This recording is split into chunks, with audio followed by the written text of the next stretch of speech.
Today's job, we're going to put the actual workshop on this pad, all the components for the workshop on this pad. We're going to cut that pipe down because it's currently about 5 feet too long. And then, time allowing, we're going to fill this whole back section of this pad with soil because we're going to have a nice, what's called a red robin hedge around the perimeter of here, just to break up the building, basically, make it look a bit nicer for the neighbours. So, let's crack on.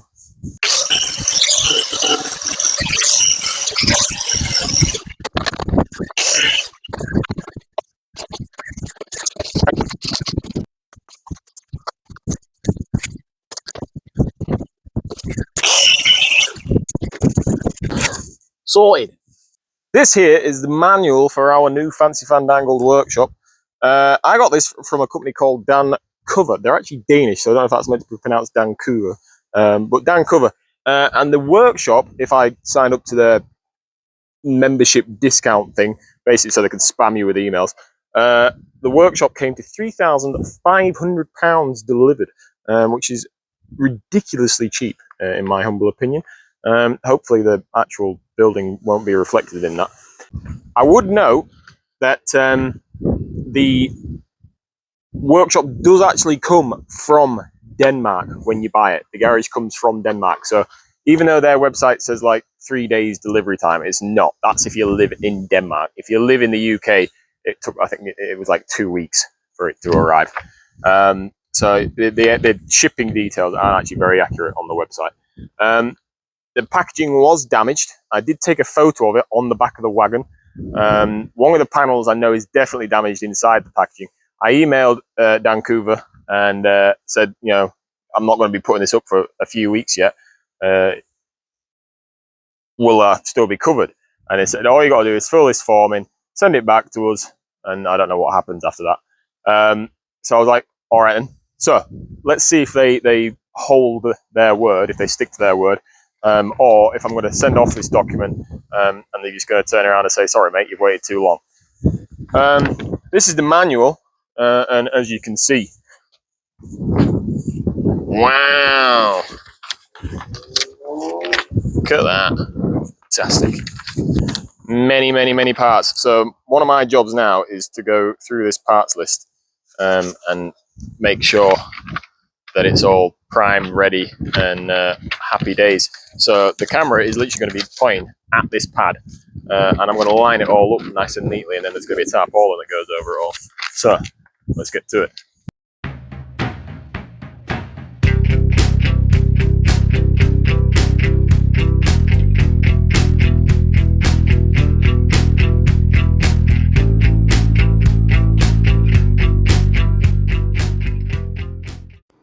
Okay, so for some reason my video editing software seems to be throwing all the audio out of sync, so I'm going to have to voice over. So I just organised all that, you saw that. I kept the roof sheets over here because they were going to be the last thing I needed, so I thought I'll leave them where they are, not going to get damaged so badly.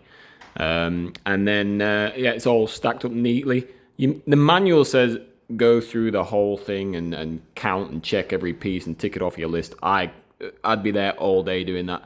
So I just went through it, and then I actually marked each piece has a number, like this one here. You see that HA20B, and it's quite clear. But I thought I'd go through and just put it all in blue, and that made a massive difference. Actually, it did. It stopped me having to search for the number each and every time. Lots of little fixings in this kit, as you can see. I mean, there's all them bags worth. You do get a screwdriver and a spanner. The screwdriver doesn't fit the screws very well. I ended up using my own. And the spanner, one of the ends is the wrong size. One of the ends is 8mm. The nuts on the back of these screws are 7mm. Now, there is some 8mm bolts, but we're not going to get carried away. There was only like a couple. And then what I've actually got is some blackjack there, that I just showed you. And that was to go underneath the footplates. And then I can fold that behind the boards that I'm going to line the workshop with. So any water that runs down the side of the building, I've actually made the pad the same size as the drawing, and I'm crazy for doing that. But I made it the same size as the drawing. So hopefully the building will be exactly the same size as the pad, and the water will just run off the edge of the building and onto the ground. but I'm going to use some knockoff lead flashing just to allow the water to be pushed off and stop getting underneath the building. The instructions say to use a silicone sealant around the base of the building, but I'm using this flashing instead. So that's it there. It's blackjack, so it's like self-adhesive. I didn't really clean the concrete off well enough, so it's not really self-adhesive, but I wasn't bothered because obviously the screws are going to hold the foot plates are going to hold the lead flashing down.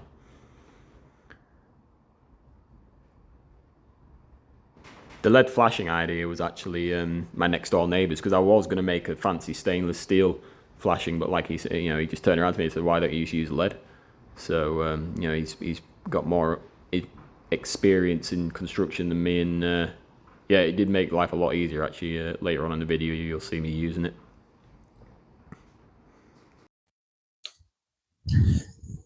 So when you first look at the drawings, they're going to be a bit overwhelming, but I mean, they're actually very, very good drawings considering how much we bought this building for. So, you've got your detailed parts. This is like a complicated IKEA drawing, really. You've got HAB3A, HAB3B, HAB3I. So we're going to spend more time sifting through that than we're probably going to spend assembling this anyway. And then if you look at your little detail drawings, you got a little detail label, HAB3 B63, I assume, is the detail for that screw. So in the bag of bits that we've got there, there'll be a bag labelled HAB63. So I'm going to sift through all them now and see what I can find.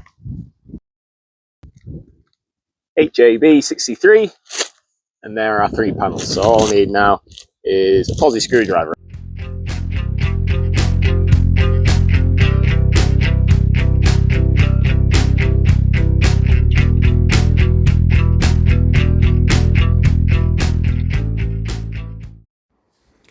So at this point, I'd got all the horseshoe shape of the foot plates assembled. I was very happy with the quality, and to be honest, throughout the whole thing, for the money, really happy with the quality of this. It's got this galvanized finish and all the framing, or zinc coating. One or the other, I think it's galvanized, to be honest. And then it's got these anodized fixings, so the screws were anodized. I was very happy with the quality. I think it's well worth the money. It gives you an idea of the size of this bit as well. So I've got to go around and fix it all down. So first things first, I'll do these 2 back corners, fix it down there, and then I'll get a straight edge along that back edge, and well, not a straight edge, a string line, just to ensure it's all straight. Mark the holes with a marker, and unbolt it all again, pull it out, drill those holes, and wall plug them in. The wall plugs needed an 8mm drill bit. It didn't actually show you that the wall plugs or the raw plugs weren't marked up with the size, so I just used an 8mm drill bit. It was spot on. We did run out of wall plugs and screws actually, so that was the only letdown.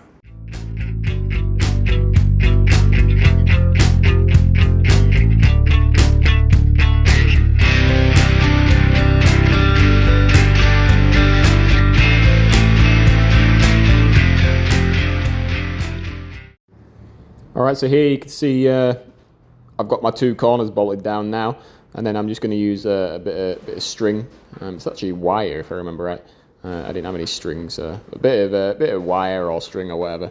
I'll clamp that down with the T-spanner there, and then just nice bit of tension on it over to the other corner, and that'll give me my straight line to mark all my holes, mark them all out, and then I'll undo it all and drill all these holes out.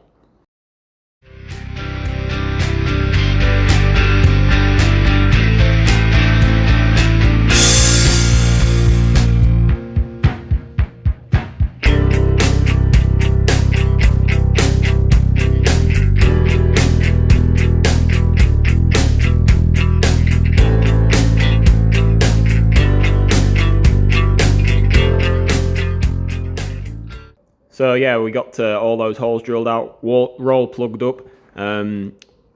We had enough. We ran 6 roll plugs short, I think, and screws. Fortunately, I had some roll plugs, so I was able to go along with that. And then in the end, I did just use countersink screws that I had, just to finish it off. It'd be more than strong enough. So yeah, we're going to put the blackjack down now. So I just cut it open, lay it down flat, and then put the frame on the top of it, and sort of go into it blind, really. The first hole is obviously easy enough, we can lift everything up, and so is the opposite corner. And then what I did is I just gradually sort of peeled it up a little bit, just to see if I was getting the bolt into the right area for the roll plug, for the hole I'd drilled. It didn't stick down, it was too dusty, too fresh, the concrete. So I just used the frame to clamp it down.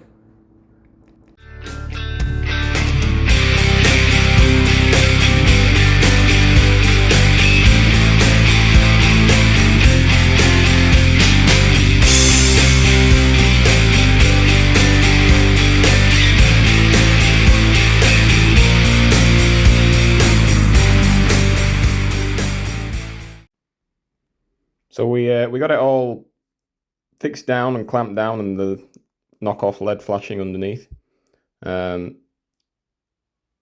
can see it there. See that 20mm lip? It's about 20mm. Here, I've just knocked it over with a hammer. The blackjack's made it stick to the concrete, which is exactly what I wanted. That area there to the right is actually, it's all going to get backfilled with soil. The damp-proof membrane is going to get lifted up, and it's going to get backfilled with soil. And then what I'm pointing out here is that the board, there's going to be a board that sits on top of there, so the board will go on top of the LED flashing after it's folded back, and just to stop any moisture getting underneath. It's formed a really tight seal actually, because it's clamped down obviously on top of the LED flashing. And then I did the same along the shorter sides, the slightly shorter of the sides.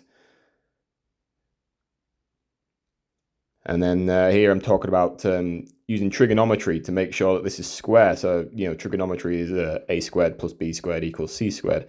But the easiest way to remember that is to go with 3, 4, 5. So if you have a triangle with a 90-degree angle and the shortest length is 3, the next length is 4, then the longest length is going to be 5.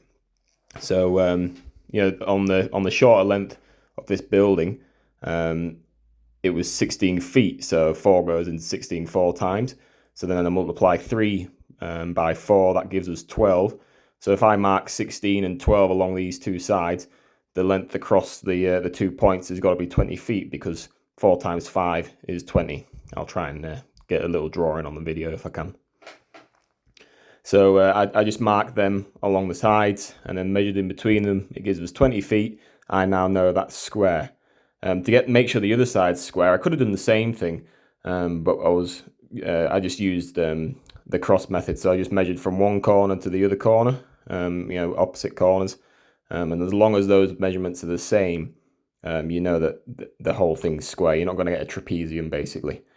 If you don't do that, your building could end up like a trapezium, just like my hand is now, which would cause chaos, obviously. So just make sure when you measure from corner to corner, your two measurements are the same. I think I was about 5 mil out, if I remember right, which I was perfectly happy about. On where my pad is, what I'm showing now is I got my LED flashing, and I actually cut a slot. It's actually where the expansion joint is, which I don't know if that's a good thing or a bad thing. But I just got a 9-inch grinder, cut a slot, and the LED flashing went down into that slot.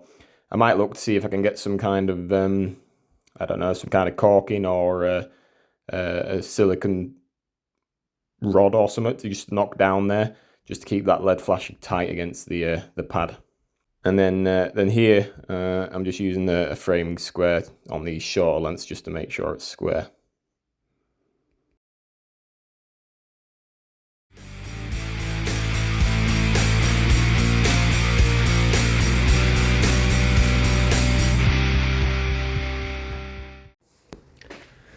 So that was it. I mean, I'm not bragging, but this pad was exactly the same size as the frame. I couldn't have got it any closer if I'd tried. So the drawing was accurate. It was definitely accurate, and my measuring was pretty good as well. So I'm just saying here about how I've got to knock this flashing over still, stuff like that. Overall, the quality so far, very, very happy with it. Everything is nice. It's just a shame about those screws and roll plugs. I would note out of the whole build, that was the only thing I ran short of, was the roll plugs and screws fixing bolts. That was it, just 6 of those. Otherwise, I had plenty of everything. I had a couple too much of other things as well, to be fair. So you know, that's not a knock on Dancover. I think for the money, I'm very happy with it overall. That's it for this one. If you like what you're watching, please consider liking, subscribing, maybe sharing this with a friend who might be building their own workshop. It's very much appreciated. Until the next one, cheers for now.